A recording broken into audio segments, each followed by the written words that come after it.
Chinese buyers are apparently abandoning Australian property. Let's have a look. Hello everyone, Florian.Heise here and welcome to another episode of HeiseSays. I've got my stein of coffee and I thought we'd have a look at an interesting article from Domain. Now, this is quite interesting because it discusses Chinese buyers in the Australian property market and it makes reference to a Foreign Investment Review Board report. Now, I often refer to this chart. This is looking at, well, just the decline in foreign investment in the Australian property sector. And that black line there, see that black line in the chart? To the right-hand side of the chart is the percent share of building approvals. Now, that black line nearly reaches 100% of building approvals for residences for foreign investment.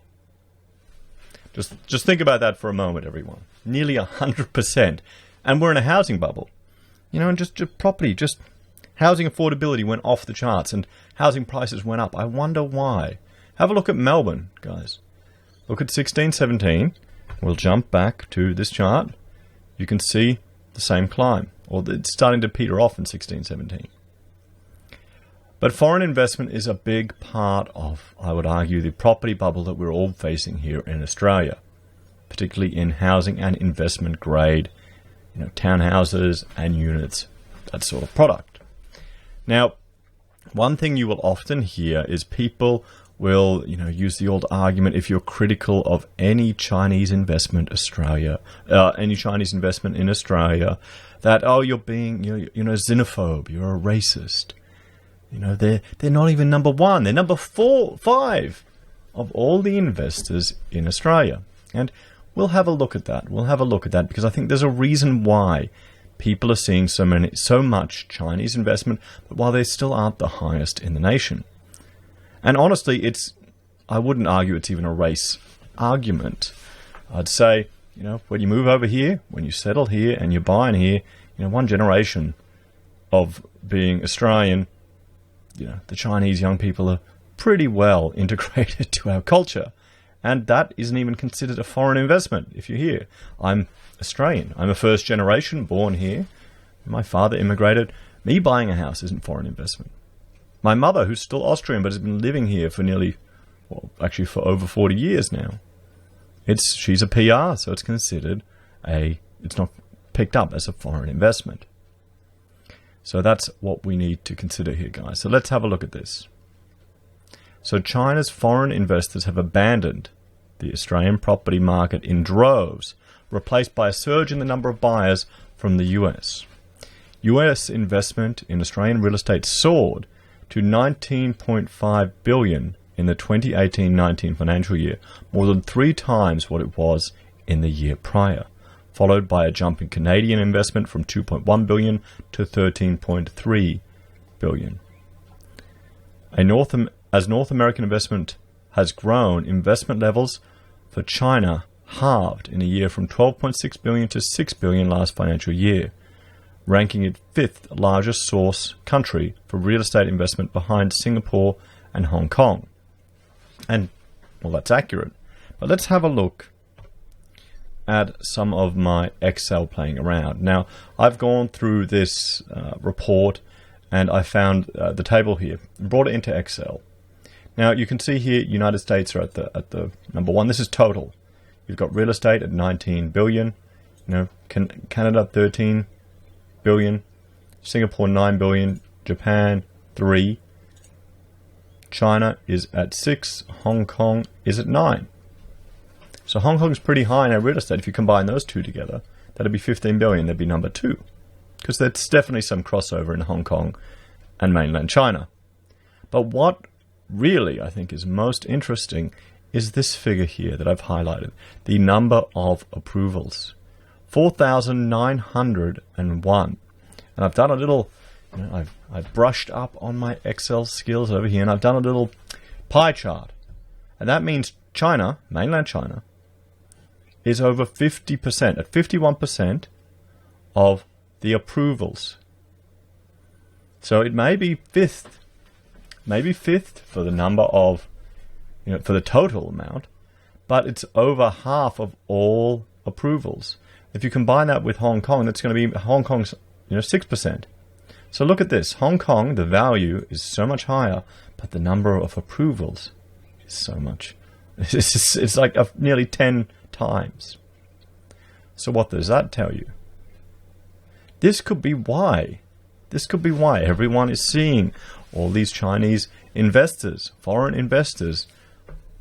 What sector do you think? If you've got a high number, well, let's do some more maths. Let's do some more maths. What we'll do is we'll divide the total real estate by the number of approvals. And I know that's not right. Actually, no. Hang on.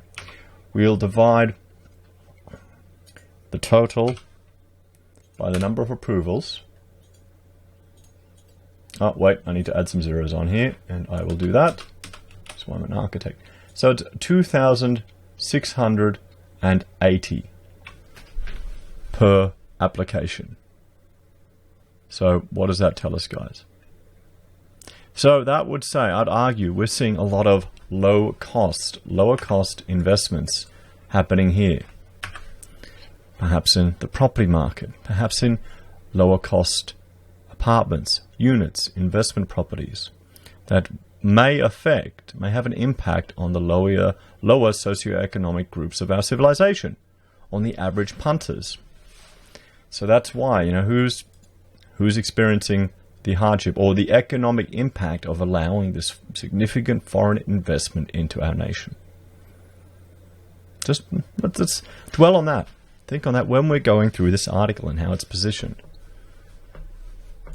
Because if you're competing against these 4,900 applicants to get an investment property or to buy in the real estate sector, it's something to be aware. We're the United States. There were only 401 approvals for 19 billion. What does that tell you, guys? And this is the 401 for the total, for the total of 58 billion. But then we've got 19 billion in real estate investment. So that's why I would argue that it's having probably a larger impact than is demonstrated in their total figure. What do you think? Do you think I'm dreaming there, guys, or do you think there's a bit of reasoning in that? And if you want to see this table, I will link to the report and you can have a look at it yourself. If you want my Excel, I'll make it available to all the patrons on my channel. Thanks for your support, everyone. So, the reduction in proposed investment applicants by value from China, from China reflects an ongoing downward trend in the value of Chinese investment from its peak in 1516, said Foreign Investment Review Board Chairman David Irvine in the annual report tabled in Parliament on Thursday. This can be attributed to a range of factors such as China's internal domestic policy settings, including increased scrutiny of outbound investments and stricter capital controls. Figures show the residential real estate sector saw a modest rise in the number of approved purchases last financial year to 14.8 billion, up from 12.5 billion, but remained a fraction of the 72.4 billion worth of residential investment that was approved at the peak of the foreign buyer boom in 2016. And we saw that in this chart. Well, no, actually, we saw the approvals happen beforehand and that hit the peak of investment afterwards. Remember, there's always a lag in building approvals. That's why the fact that building approvals aren't doing so hot at the moment is a concern for the construction industry and the economy as a whole. The drop in residential real estate investment was not just pinned on China's internal policy settings, but also local factors like the introduction of foreign investment application fees, the doubling of stamp duty in Victoria and New South Wales, and tighter lending conditions from the banks. Well, those have all disappeared. And we've got Victoria even, articles are being written trying to encourage more foreign investment into our housing here in Australia to prop up the bubble, to prop up the states. And then you've got a generation. I've got another video coming up where millions, just the hope of ever getting into a house isn't even going to materialize. Established dwellings also saw fewer approvals for purchase from temporary residents, down from 5,876 in 2015-16 to just 1,312 4 years later. Of last financial year's total 88.5 billion worth of real estate approvals, more than 19.5 came from the US and 13.3 from Canada, Singapore accounted for 9.8, closely followed by Hong Kong, then China 6, and New Zealand 4.7. Executive Chairman of Chinese property portal, I'm not going to try and pronounce that, JI, George Chimel, said he expected the downward trend in Chinese property investment to turn around this year, given a resurgence in buyer inquiries since the pandemic crippled global markets. In April, Chinese buyers made twice the number of inquiries on Australian real estate as in any other month so far this year, and 50% more than in any other month the second half of 2019, he said. There may have been a great deal of pent-up activity taking place in April, so we don't expect Chinese buyer inquiry to remain at this height for the rest of the year. Hong Kong's interest in Australian property has already started to sour before widespread protests erupted in June last year. Hong Kong was the fourth largest source country of real estate investment for the past 2 years running, but the scale of investment has more than tripled from 2.8 to 9.3. And what we'll do is we'll just jump now to this section from the report. This is page 34. And down here, investor countries. And we'll just read through this. Table 3.14, which I showed you, showed proposed investment approvals in 1819 disaggregated by industry sector for the top 18 countries by approvals value. The United States and Canada were the top two sources of proposed investments by value in 1819. Singapore, Japan, China were the third to fifth top investors by value. The value of approvals for United States investors increased significantly from $36.5 billion in 1718 to $58.2 billion in 1819, while investment in finance and insurance, manufacturing, electricity and gas, and mineral exploration and development fell. These declines were offset by strong growth in the services and real estate, commercial and residential sectors, and to a lesser degree in the agricultural, fishing and forestry sector.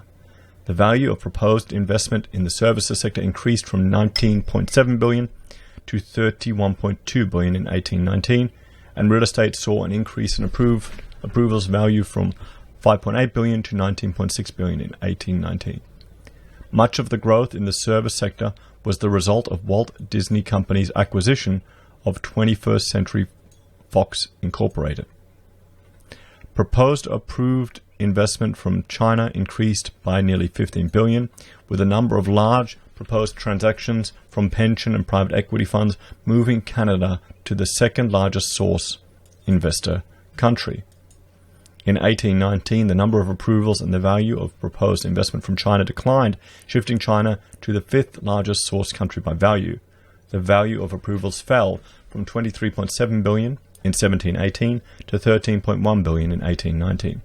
The number of approvals fell by 1,915 from, so the approvals have even gone down from 6,816 to 4,901. Now I'm starting to think, if I made a mistake here in this, because the chart's here, and I know it's upside down, sideways, you can see there. I mean, that's a decline, guys, in approvals. This is why people are thinking that the Chinese are buying up Australia. This is simply why. Okay, it's not a matter of racism, guys. It is a matter of numerical fact. They're getting more approvals and more purchases, and I think there's going to be more of an impact on the average citizen, just with the number of approvals as a ratio of their total investment. Is that an unreasonable argument to make? Canada jumped up probably because of a lot of these big investments. We're hearing about water purchases and things. The value of approvals from China fell across all sectors. This has continued a downward trend in the number and value of property in proposed investments by Chinese investors since 1516. This could be due to a range of factors, including China's domestic policy settings, which have increased scrutiny over outbound FDI and stricter capital controls. The effect of these policy settings at a border level is also reflected in OECD data, which shows a 30% year-on-year decline in outbound Chinese FDI over 1718. Now, here's the other thing. Our property sector is, in many ways, particularly since so much as a large proportion, 4,900, and we'll say that real estate is the biggest chunk of where Chinese investment is going. Okay, so it's hang on, I'm doing this backwards, aren't I? Can tell I haven't had enough coffees. Well, there you go. We'll call it nearly half of all of Chinese investment into Australia. Real estate. So the fact that that is going to take a hit, guys, with continued decline, it's going to affect our property sector as well. It's going to affect the, property prices in Australia. It's going to affect all the people that are arguing property always goes up. Because the Americans, what are they doing? Hang on, we'll look at that. About a third, 30% of their property, of their total thing is in real estate. Canadians are big in real estate. They're 51. So maybe the Canadians and the Singaporeans can come to our rescue, guys. Singapore, very high in investment. 61%, 25%. Japan, not that high. So I think the fact that a large portion of real estate is coming from China, it's going to take a hit, but just this number throws it to me. So what do you all think, guys? What do you think? Do you think they're abandoning the property sector? Do you think this will have an impact on the property prices? And will it be felt by the average person? Will those investor properties start to become less appealing? As always, let me know your thoughts and opinions in the comments below. Please like, share, and subscribe to the channel. If you're a fan and you want to support us, there are a few ways you can. You can join the channel on YouTube or Patreon. You can support us via our affiliate links at Amazon or eBay, or Independent Reserve and Kucoin.